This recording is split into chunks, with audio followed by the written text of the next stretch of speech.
안녕하세요. 5월 20일 화요일 매일 성경 묵상 나눔 시간을 시작하도록 하겠습니다. 오늘 함께 하실 본문 말씀은 에스더 8장 1절에서 17절까지 말씀입니다. 가능하신 분들은 저와 함께 본문을 읽으면서 묵상을 시작하도록 하겠습니다. 아수에로 왕은 그날로 유다 사람의 원수 하만의 재산을 에스더 왕후에게 주었다. 에스더가 모르드게와의 관계를 밝혔으므로 모르드게는 왕 앞에 나아갈 수 있었다. 왕은 하만에게서 되찾은 자기의 인장 반지를 빼서 모르드게에게 맡겼다. 에스더는 하만에게서 빼앗은 재산을 모르드게가 맡아보게 하였다. 에스더는 또다시 왕의 발 앞에 엎드려 울면서 간청하였다. 아각 사람 하만이 유다 사람을 치려고 꾸민 악한 음모를 막아달라고 애원하였다.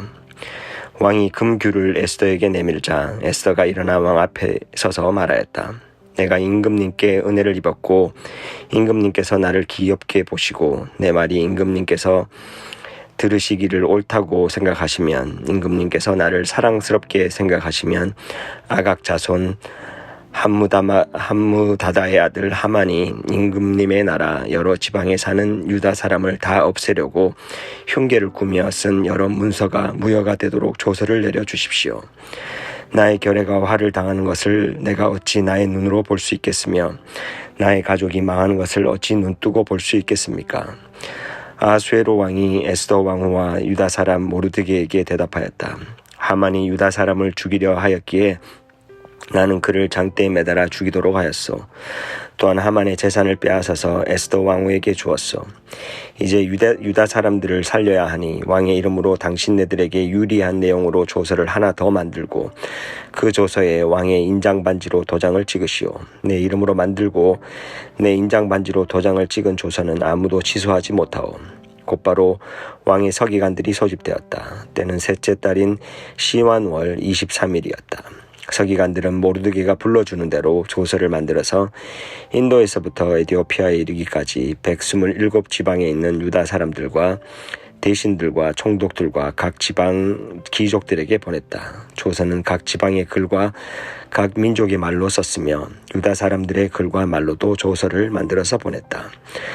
모르드게는 아하수에로 왕의 이름으로 조서를 작성하고 거기에 왕의 인장반지로 도장을 찍었다. 그렇게 한 다음에 보발꾼들을 시켜서 그 조서를 급히 보냈다. 보발꾼들이 타고 갈 말은 왕궁에서 기른 것으로서 왕의 심부름에 쓰는 날랜 말들이었다. 왕의 조서 내용은 각 성에 사는 유다 사람들이 함께 모여서 목숨을 지킬 수 있도록 한 것이다. 어느 성읍에서든지 다른 민족들이 유다 사람들을 공격하면 거기에 맞서서 공격하여 오는 자들뿐만 아니라 그들의 자식과 아내까지도 모두 죽이고 도륙하고 진멸하고 재산까지 빼앗을 수 있게 한 것이었다. 그러나 아수르 왕이 다스리는 모든 지방에서 유다 사람들이 이런 일을 할 수 있는 날은 12째 달인 아달월 13일 하루 동안 규정하였다. 각 지방에서는 그 조서를 법령으로 공포하여 각 민족에게 알리고 유다 사람들이 대적들에게 원수 갚을 날을 미리 준비하게 하였다. 왕의 명령은 이처럼 빨리 전달되어야 하는 것이었으므로 보발꾼들은 왕의 심부름에 쓰는 날랜말을 타고 급히 떠났다. 도성 수산에서도 조서가 나붙었다. 모르드게는 보라색과 흰색으로 된 궁중 예복을 입고 큰 금관을 쓰고 고운 모시로 짠 붉은 겉옷을 입고 어전에서 물러나왔다. 수산성에서는 즐거운 잔치가 벌어졌다. 유다 사람들에게는 서강이 비치는 기쁘고 즐겁고 자랑스러운 날이었다. 지방마다 성읍마다 왕이 내린 명령과 조서가 전달된 곳에서는 어디에서나 그곳에 사는 유다 사람들이 잔치를 벌였다. 그들은 기뻐하고 즐거워하며 그날을 축제의 날로 삼았다. 그 땅에 사는 다른 민족 가운데 많은 사람들이 유다 사람들을 두려워하므로 유다 사람이 되기도 하였다. 앞선 본문인 7장에서 우리는 유대인들을 말살하려고 한 책략의 반전으로 모르드게를 죽이기 위해 준비한 장대에 오히려 하만 자신이 매달려 죽게 되는 상황을 보았습니다. 그러나 그의 죽음으로 유대인들이 처한 위험이 모두 사라진 것은 아니었습니다. 하만은 사라졌지만 아직 그가 꾸민 유대인 말살을 위한 조서는 여전히 남아 있었습니다. 그리고 그 왕의 조서는 아무나 함부로 없앨 수 없었던 것이 당시의 통치 방법이자 문화였습니다. 그것이 왕 자신이라도 말이죠. 이 조서를 무효화하기 위해서는 이것을 덮을 수 있는 더 강력한 또 다른 조서가 필요했습니다. 그 새로운 조서의 내용이 오늘 본문의 내용입니다. 에스더의 요청으로 하만이 유대인을 죽이려고 했던 그날, 유대인들이 자신들을 죽이려는 자들에 대항하여 싸울 수 있도록 허락하는 조서가 새롭게 제정이 되고, 그 문서에 왕의 인장 반지로 도장을 찍어서 페르시아 전역에 퍼져 있는 여러 민족의 언어로 번역되어 보발꾼을 통해서 전달되게 한 것입니다. 당시에는 유대인을 포함한 제국의 포로로 잡혀왔던 소수민족들은 스스로 자기를 방어할 수 있는 무기를 가질 수 없었는데, 이 새로운 조서로 인해 그들에게 12월 30일 하루만큼은 방어권이 생긴 것입니다. 단순히 방어만 할 수 있었던 것이 아니라 11절에 보면 자신들을 공격하는 사람뿐만 아니라 그들의 가족에게까지 복수가 허락되었고, 그들의 재산도 빼앗을 수 있도록 허락된 조서였습니다. 그야말로 엄청난 반전입니다. 유대인 입장에선 죽음의 날이 잔치의 날로 바뀐 것이며 슬픔의 날이 기쁨의 날로 바뀐 것입니다. 하나님께서 소망 없던 자신들을 원수들의 손에서 구원하시고 오히려 원수들을 심판하신 엄청난 날인 것입니다. 그래서 이 일은 오늘 우리에게도 죽음이라는 심판의 날을 구원의 기쁨의 날로 바꾸신 하나님의 은혜와 섭리를 발견하게 하는 귀한 증거의 말씀이 되기도 합니다. 그런데 한편으론 이것이 도덕적, 윤리적으로 맞는 것인가 하는 의문을 갖게 하는 것도 부인할 수가 없습니다. 7장에서 이 모든 책략을 꾸민 하만이 죽는 것을 볼 때까지만 해도 하나님의 정의가 실현되고 있구나 하는 정당성을 이야기할 수 있겠지만, 오늘 본문의 이 새로운 조서는 또 다른 생각을 갖게 하는 것입니다. 나와 내 민족의 생명을 지키기 위해 다른 사람의 생명뿐만 아니라 그들의 가족들에게도 복수를 가하고 그들의 재산을 빼앗아 올 수 있는 권리가 우리에게 주어지는 것이 옳은 것인가 하는 문제를 직면하게 되는 것입니다. 이 조서가 9절에 보면 왕의 허락을 얻은 모르드게가 주체가 되어 만들어졌기에 더욱 그런 생각을 가질 수밖에 없다라는 생각을 하게 됩니다. 물론 당시의 문화나 정치 상황을 우리가 다 이해할 수 있는 것은 아니지만 아무리 봐도 단순히 정당방위의 개념을 넘어선 것처럼 보입니다. 실제로 다음 9장에서는 대적자들의 재산은 빼앗지는 않았지만 7만 5천 명이나 죽이고 그날을 잔칫날로 만들고 유대인들이 기뻐하는 광경을 우리는 볼 수 있습니다. 이런 성경의 사실을 기반으로 해서 우리는 때로 세상과의 싸움을 파워게임으로 인식하고 기독교인이 이 세상에서 더 높은 위치에 올라가는 것과 더 많은 파워를 갖는 것에 대한 당위성을 피력하고 그것이 하나님의 자녀를 위한 하나님의 보상이라는 해석을 하기도 합니다. 그러나 이런 해석은 우리가 진정 하나님의 나라, God's Kingdom을 만드는 것이 아닌 기독교인이 더 많은 힘과 영향력을 가지고 세상을 컨트롤하면서 우리들의 문화가 더 우월하다고 생각하며 우리가 살기 편한 크리스천돔을 만드는 것이 아닌지 고민을 해봐야 할 것입니다. 그럼 우리는 이 에스더서의 상황을 어떻게 바라보는 것이 맞을까요?